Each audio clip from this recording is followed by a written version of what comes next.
আজকের এই ভিডিওতে বাঙালি থালিটা কিন্তু কলকাতায় নয়, এটা কিন্তু আমরা এসেছি নর্থ বেঙ্গল মানে দার্জিলিং। সেই দার্জিলিংয়েরই একটা সুন্দর হোটেলে সুন্দর বাঙালি খাওয়া দাওয়ারের আয়োজন। আমরা নিয়েছিলাম দুজনে দুটো কাতলা থালি। থালিতে ছিল এরকম বাঁধাকপির তরকারি, তার সঙ্গে কিন্তু পেঁয়াজ দিয়ে ডাল, আর যেহেতু নিয়েছিলাম কাতলা মাছ তাই জন্য দুজনকে দুটো কাতলা মাছের ঝোল দিয়ে দিয়েছিল। ফার্স্টে তোমাদের প্রাইসেসগুলো শেয়ার করে দিলাম এই রেস্টুরেন্টটায়। আর এটা কিন্তু রেস্টুরেন্ট কাম হোটেল, এনাদের কিন্তু থাকার জন্য জায়গা আছে। রেস্টুরেন্টটা কিন্তু খুব ছোটোখাটোর মধ্যে, কিন্তু বিশ্বাস করো এত সুন্দর বাইরের দৃশ্যটা, মানে তোমাদের জাস্ট মন জুড়িয়ে যাবে। দেখো পুরো মেঘে ভাসছে, আর এত সুন্দর এরকম মেঘ দেখতে দেখতে গরম গরম ভাতে আলু ভাজা খাওয়ার মজাই কিন্তু আলাদা। খাবার তো খুবই পরিচিত, যেটা আমরা রোজ বাড়িতে খেয়ে থাকি, এরকম ডাল দিয়ে আলু ভাজা বা গরম ভাতে ঘি দিয়ে আলু ভাজা, যেটা খুবই একটা পরিচিত খাবারের তালিকায় পড়ে। কিন্তু এত সুন্দর দৃশ্য দেখতে দেখতে দেখো কিছুক্ষণ আগেই তোমাদের দেখালাম পুরো সবুজ পাহাড়, কি সুন্দর মেঘ ভেসে বেড়াচ্ছে।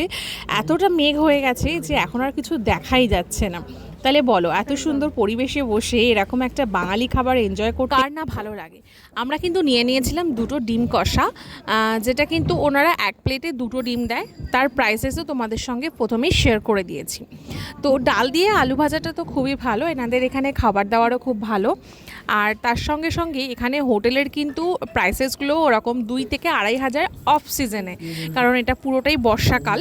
অফ সিজনে এই ভাড়া, তাহলে সিজনাল টাইমে হয়তো অনেক হবে, কারণ এখান থেকে কিন্তু ভিউটা খুব সুন্দর, যেটা তোমাদের দেখালাম। আমরা কিন্তু দুজনে নিয়েছিলাম একরকম একটা এক্সট্রা রাইস, যেটা দুজনে মিলে শেয়ার করে নিয়েছিলাম। প্লেট প্রাইস কিন্তু ছিল 10 টাকা, যেটা আমরা দুজনে মিলে ভাগ করে নিয়েছিলাম। আর এই রেস্টুরেন্টটা কিন্তু ম্যালের একদম কাছাকাছি, তোমরা ম্যাল থেকে কিন্তু হেঁটেও আসতে পারবে।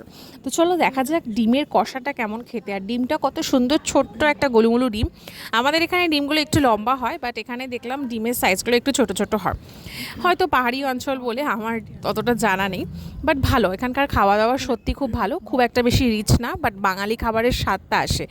আমরা কিন্তু দার্জিলিং বা দীঘা এই দুটো জায়গায় গিয়ে কখনো মনেই হয় না যে কলকাতার বাইরে আছি। এত সুন্দর রেস্টুরেন্ট আছে, বাঙালি রেস্টুরেন্ট প্রচুর রয়েছে, আর খাওয়া দাওয়ারের স্বাদও কিন্তু দারুণ। চলো কাতলা মাছটা একটু খেয়ে দেখা যাক কেমন স্বাদ। এনাদের এখানে কিন্তু মাছ বলতে শুধু কাতলাই পাওয়া যায়, বিকজ আর সমস্ত মাছ এখানে মানে জ্যান্ত কোনো মাছ থাকে না, আর এটাই আসে শিলিগুড়ি থেকে। মাছের স্বাদটা কিন্তু বেশ ভালোই ছিল, রেস্টুরেন্টের খাওয়া দাওয়ারও খুব ভালো। তোমরাও কিন্তু আসলে এখানে ট্রাই করতে পারো। রেস্টুরেন্টের নামটা কিন্তু হচ্ছে হোটেল ড্রিমল্যান্ড, যেটা ম্যালের একদম কাছে।